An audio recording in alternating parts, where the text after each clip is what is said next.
Where you live should not determine how long you live. And yet, right here in Indianapolis, there are stark differences in life expectancy. Tonight, we show you the data that might surprise you and one of the efforts to add life back to these three key neighborhoods. In Indianapolis, where you live has a dramatic impact on your life expectancy. For example, if you live in Fishers, you're expected to live 84.8 years. But travel 17 miles south and you'll arrive in John Kelly's neighborhood on the Near East Side.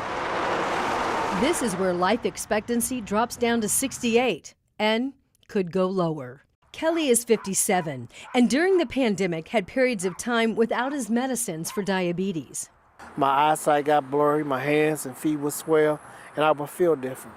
And he represents many living in already distressed areas. So when the pandemic hit, the situation got more dire. And we don't know yet the impact of COVID on life expectancy in these neighborhoods, but it's likely to widen given what we know about COVID. Before COVID, back in May of 2018, we told you about Eli Lilly's plan to partner with community groups and fund a $7 million fix. The goal?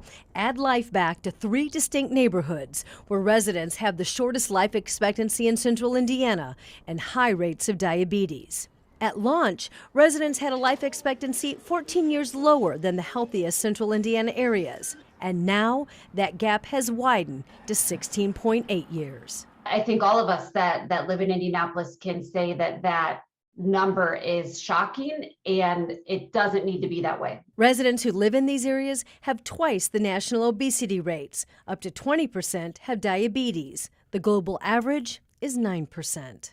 Diabetes is not something that has to be a terminal illness. It's a manageable condition. So to accelerate efforts, this fall, Lilly donated another $5 million, funding even more community health workers just like Shakata Norwood to go to the patients. 83% of the residents in these neighborhoods are African American. I know if I go to the doctor and I know I'm coming for a high blood pressure, diabetes, or anything, I'm going to put on my best dress, and I'm going to tell the doctor what he wants to hear.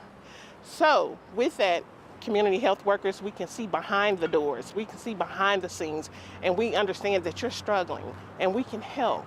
Norwood works out of Eskenazi's Forest Manor Health Center, and since connecting with Kelly, his diabetes is under better control. I got my A1C level down to 8. I'm off the insulin, and now I'm taking the metformin twice a day. The health workers are finding better health comes after helping create a better life. And I'm coming to your house and I want to talk to you about diabetes, and you are on the verge of getting evicted.